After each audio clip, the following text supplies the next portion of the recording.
PCM classes के इस YouTube channel पर आपका स्वागत है। चलिए हम लोग शुरू कर रहे हैं 12th के फिजिक्स।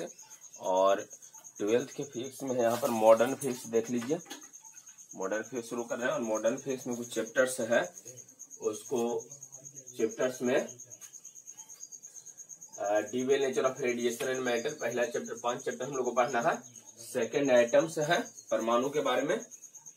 थर्ड में है न्यूक्लियस, न्यूक्लियाई है, सेमीकंडक्टर और कम्युनिकेशन सिस्टम या कम्युनिकेशन। ये 5 चैप्टर है। सबसे पहले टोटल लिख लेना है 12 फिजिक्स, मॉडर्न फिजिक्स कर देना है, चैप्टर के नाम लिख लेना है। अच्छा, पांचों का हिंदी क्या हो जाएगा? The dual nature of radiation and matter जो है इसका हिंदी लिख लेना प्रकाश का द्वैत प्रकृति। प्रकाश का द्वैत प्रकृति, द्वैत ना, प्रकाश का द्वैत प्रकृति एवं मैटर एवं पदार्थ। मैटर मीन्स पदार्थ एवं पदार्थ। तो प्रकाश का द्वैत प्रकृति एवं पदार्थ, इसका हो जाएगा परमाणु लिख देना है, इसका नाभिक लिख लेना है।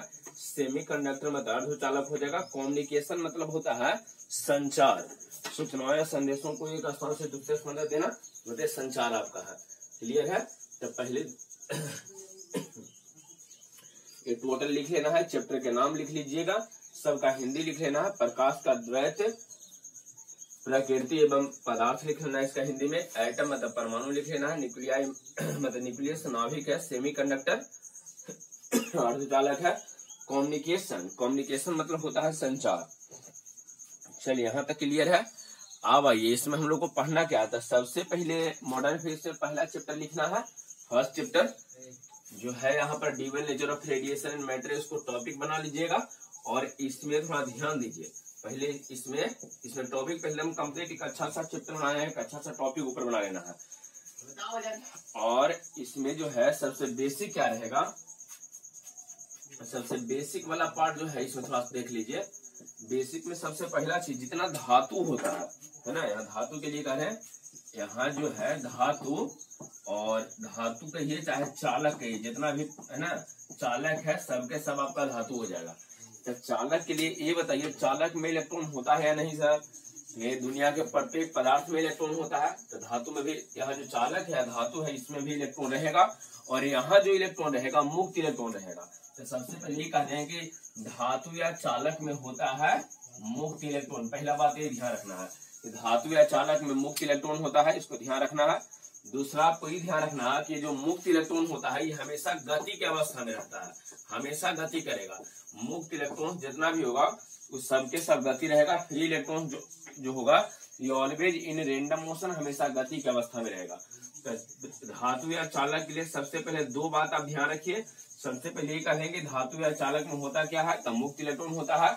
दूसरा आपको ये ध्यान रखना है कि धातु या चालक में जो मुक्त इलेक्ट्रॉन होता है, मुक्त इलेक्ट्रॉन हमेशा गति की अवस्था में रहता है, हमेशा गति वाले अवस्था में रहेगा। ठीक है। चलिए तीसरा पॉइंट में क्या है कि गति की अवस्था में होगा, इसका ये मतलब नहीं है कि यहाँ से ये बाहर हो जाएगा, है ना। जैसे मान लीजिए कि कोई धातु लिए हैं, कॉपर ले लिए हम लोग, कॉपर है। अब इसमें इलेक्ट्रॉन होगा, इसका नाम देंगे क्या, तो मुक्त इलेक्ट्रॉन दीजिएगा। अब ये मुक्त इलेक्ट्रॉन है, तो मुक्त इलेक्ट्रॉन हमेशा करता क्या है, यहाँ पर बताएं कि गति करता है। ये सब करंट इलेक्ट्रिसिटी या कुछ पार्ट है, अभी यहाँ तक शुरू नहीं हुआ है चैप्टर, पहला चैप्टर या मॉडर्न फिजिक्स अभी शुरू नहीं हुआ है।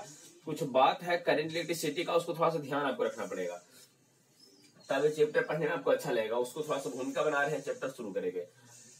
चलिए ये बताइए, सबसे पहले बोले हैं कि धातु चाहे इसको चालक नाम दिए, तो धातु या चालक में होता क्या है, मुक्त इलेक्ट्रॉन होता है। चलिए जो इलेक्ट्रॉन रहेगा उसको मुक्त इलेक्ट्रॉन हम बोलेंगे, जो इसमें इलेक्ट्रॉन है उसको मुक्त इलेक्ट्रॉन कहा गया है। अब ये मुक्त इलेक्ट्रॉन करता क्या है, तो मुक्त इलेक्ट्रॉन हमेशा गति की अवस्था में रहेगा। अच्छा मान लीजिए कि ये इलेक्ट्रॉन है, कॉपर है, ये वाला एक इलेक्ट्रॉन है। अच्छा ये बताइए इस इलेक्ट्रॉन का नाम क्या देंगे, मुक्त इलेक्ट्रॉन। ये करेगा क्या, तो हमेशा गति। और ये बताइए जब ये मुक्त इलेक्ट्रॉन गति की अवस्था में रहेगा, मान लीजिए कि ईश्वर इस तरह से जा रहा है, ऐसे जा रहा है, तो जब एक गति की अवस्था में होता है तो इसका गति जो इसका वेग होता है बड़ी ज्यादा रहता है, या इसका चाल जो होता है गति की अवस्था में इसका चाल काफी अधिक होता है, बहुत ही अधिक इसका चाल रहता है। ध्यान रखिएगा ये जो यहाँ पर है ये लगभग 10 के पावर 5 मीटर पर सेकंड के आसपास होता है, मीटर पर सेकंड होता है। तो 10 के पावर 5 मीटर पर सेकंड कहने का होता है एक सेकंड में लगभग 100 किलोमीटर के आसपास चल जाएगा। ये समझिए आप, एक सेकंड में लगभग 100 किलोमीटर के आसपास का गति इसका हो जाएगा। मतलब 1 सेकंड में मसौढ़ी से चल जाएगा पटना, फिर चल भी आएगा वहां से, ये समझिए। तो 1 सेकंड में इसका वेग बड़ी ज्यादा होता है। यहाँ पर देखिए, अच्छा कहिए सर अगर इसका वेग इतना अधिक होता है तो इसको तो इससे बाहर निकल जाना चाहिए।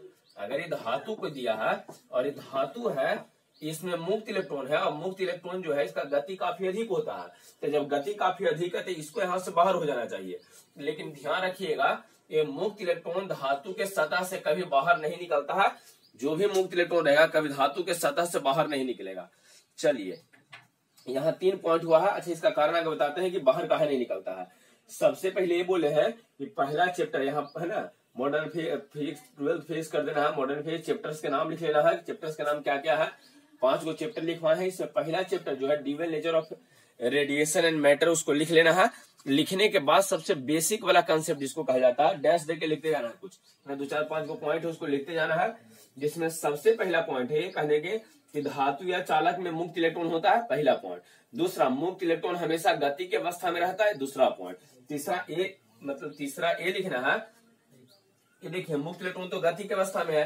अच्छा गति की अवस्था में है, इसका मतलब का धातु से बाहर हो जाएगा या चालक से बाहर हो जाएगा, तो कभी चालक से बाहर होता नहीं है। तो ये कह देना है कि मुक्त इलेक्ट्रॉन धातु के सतह से बाहर नहीं, मतलब बाहर नहीं निकलता है।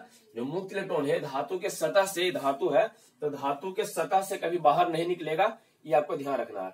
आप कहीं सर ये कहिए कि सर ये गति में है, कह रहे थे इसका गति बड़ी ज्यादा होता है, तो जब गति बड़ी ज्यादा है तो कभी बाहर न कहा जाता, इसको तो बाहर हो जाना चाहिए था। तब बाहर ना आने का कारण क्या जी आप समझा रहे हैं। देखिए यहाँ पर टोटल 3 पॉइंट हो गया है। चौथा पॉइंट है, समझिए।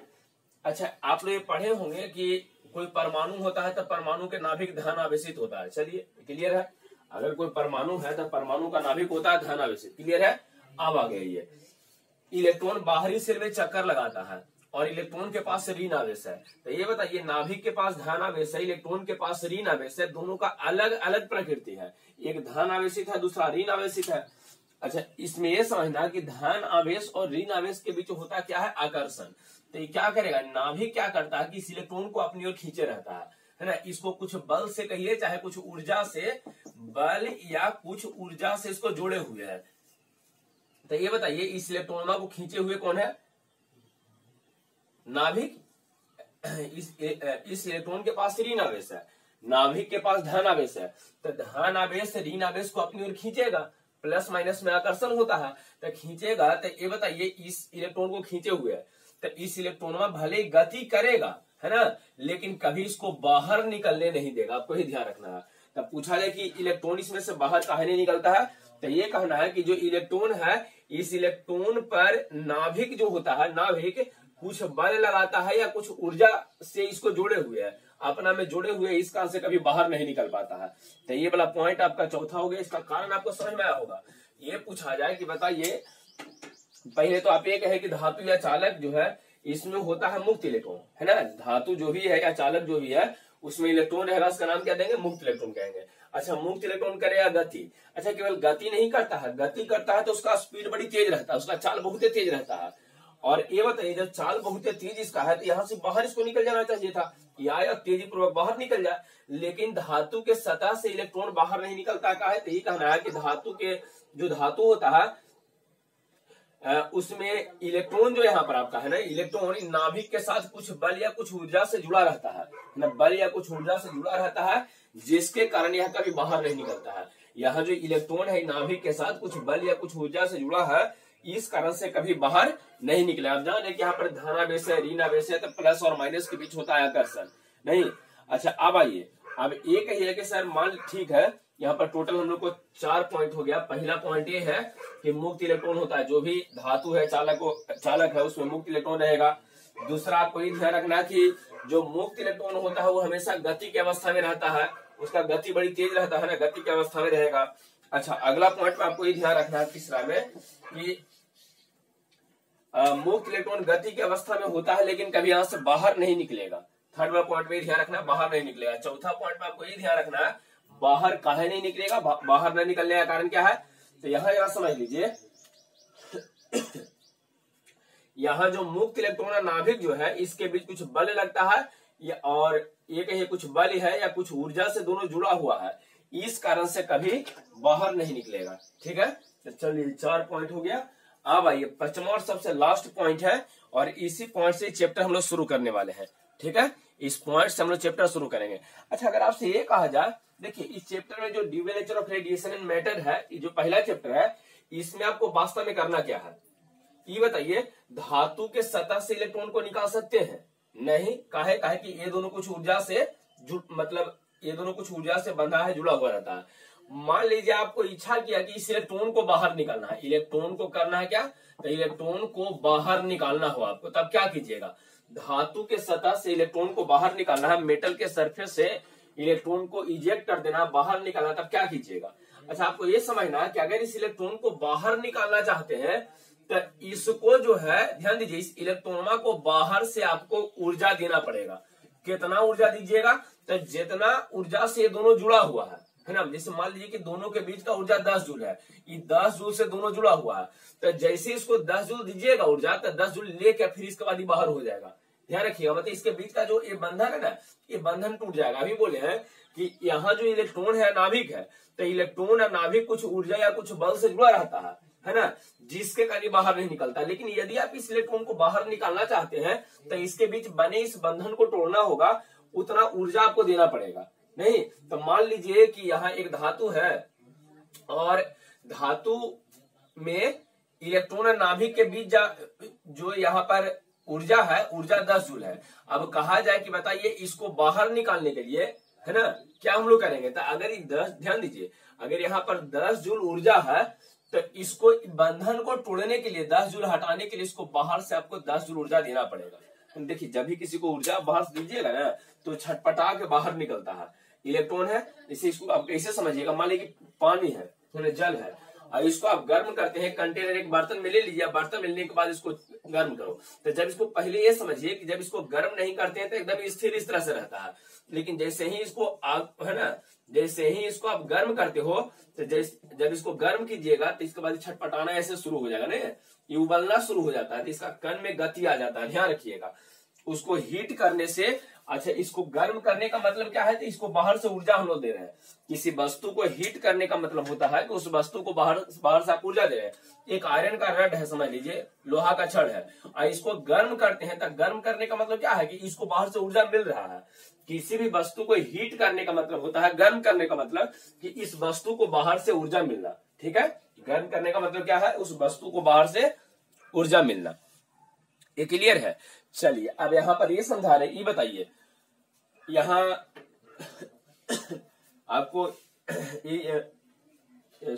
शुरू यहाँ से किए थे, ये था कि धातु या चालक है तो उसमें मुक्त इलेक्ट्रॉन होता है। मुक्त इलेक्ट्रॉन हमेशा गति की अवस्था में रहता है, गति होने के कारण मुक्त इलेक्ट्रॉन बाहर नहीं निकलेगा।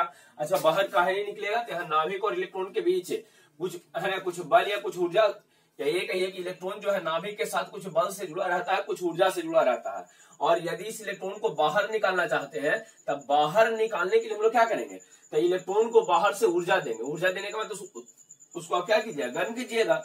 इसको ऊर्जा देने का मतलब है कि इसको गर्म, जैसे ही हीट की जाती है इलेक्ट्रॉन यहाँ से बाहर निकल जाएगा। ये क्लियर, जैसे ही हीट करेंगे तो यहाँ से धातु के सतह से इलेक्ट्रॉन बाहर निकल जाएगा। तो टोटल यहाँ पर 5 पॉइंट है, 5 पॉइंट आपको ध्यान रखना है। कैसे कैसे लिखना है 5 पॉइंट में, जरा देख लीजिए।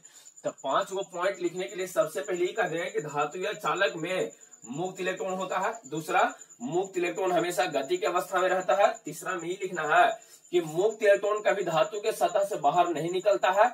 अच्छा, चौथा पॉइंट आपका तीसरा पॉइंट हो जाएगा। चौथा पॉइंट में आपको ये कहना है, अच्छा पूछा है कि काहे बाहर नहीं निकलता है, तो ये कहना है कि जो मुक्त इलेक्ट्रॉन है इन नाभिक के साथ कुछ बल या ऊर्जा से जुड़ा हुआ रहता है, दोनों जुड़ा हुआ है, क्या कभी बाहर नहीं निकलेगा। ठीक है, अच्छा ये हो गया चौथा पॉइंट। 5वां पॉइंट में आपको क्या ध्यान रखना है 5 वाला पॉइंट में, कि यदि धातु के सतह से इलेक्ट्रॉन निकालना हो, धातु के सतह से इलेक्ट्रॉन निकालना हो, तो इस इलेक्ट्रॉन को बाहर से ऊर्जा दिया जाता है। ठीक है, 5वां पॉइंट में यदि धातु के सतह से इलेक्ट्रॉन को निकालना हो तो इस इलेक्ट्रॉन को बाहर से ऊर्जा देते हैं। अब कहा जाए कि सर बाहर से ऊर्जा कैसे देंगे, कोई मशीन ऊर्जा देने वाला, तो ऊर्जा देने का कोई मशीन नहीं है। ये कहा जाएगा कि उसको ऊर्जा मतलब धातु को ऊर्जा, धातु या चालक को बाहर से ऊर्जा देने के लिए उसको गर्म किया जाता है। जैसे अगर ऊर्जा देना हो ना तो उसको हीट कीजिए, मतलब उसको धूपा में रख दीजिए, हीट हो जाएगा, मतलब उसको ऊर्जा मिला। गैस पे उसको चढ़ा दीजिए, है ना, गर्म हो जाएगा। इतना सारा बात आपको ध्यान रखना है। चलिए यहाँ तक में तो कोई दिक्कत नहीं है। अगर दिक्कत ना है तो अगला अब हम लोग शुरू करने वाले हैं कार्यफलन, है ना, वर्क फंक्शन शुरू करने वाले हैं। ये पूरा जो 6 या 7 जो भी पॉइंट आपको बताया गया है इसको ध्यान रखिएगा। सबसे पहले ऊपर लिख लेना 12th फिजिक्स, मॉडर्न फिजिक्स लिख लेना है। उसमें जो चैप्टर का नाम कहा गया उसको कंप्लीट लिख लीजिएगा। सबका हिंदी बोले थे, है ना, हिंदी लिख लीजिएगा।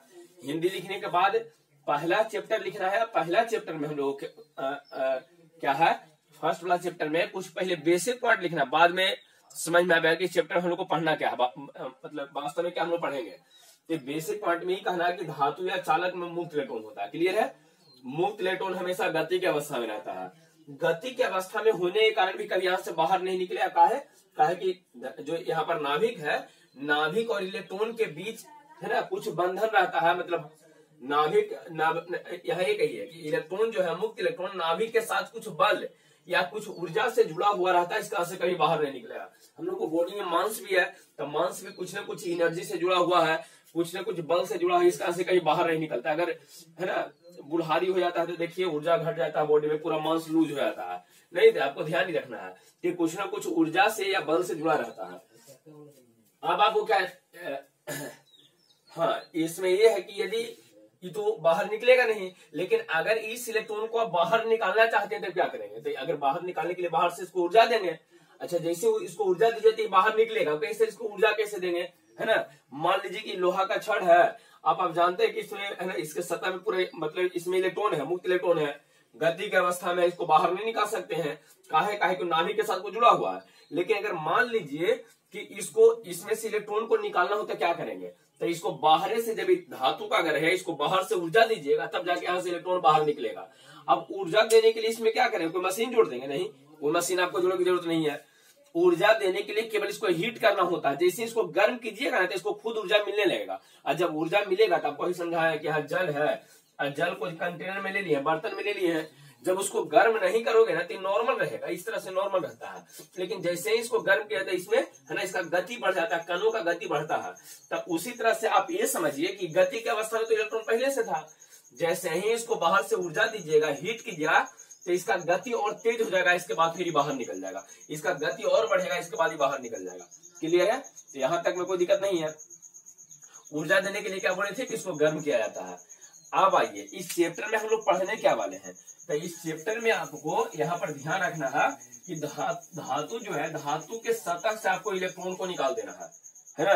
जैसे मान लीजिए कि यहाँ पर धातु है और इस धातु के सतह में जो इलेक्ट्रॉन होता है, इस इलेक्ट्रॉन को आपको बाहर निकालना है। धातु के सतह से इस इलेक्ट्रॉन को करना है बाहर। जैसे इस पूरे चैप्टर में ejection of electron from the surface of matter, ये आपको ध्यान रखना है। इस इलेक्ट्रॉन को धातु के सतह से आपको बाहर निकालना है। पूरे चैप्टर में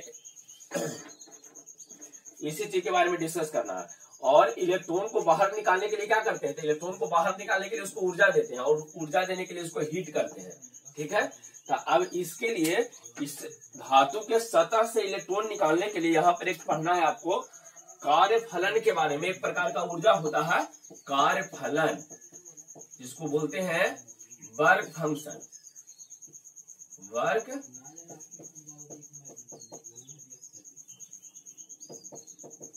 वर्क फंक्शन है ये कार्यफलन, वर्क फंक्शन। ठीक है? अब इसके बारे में पढ़ेंगे।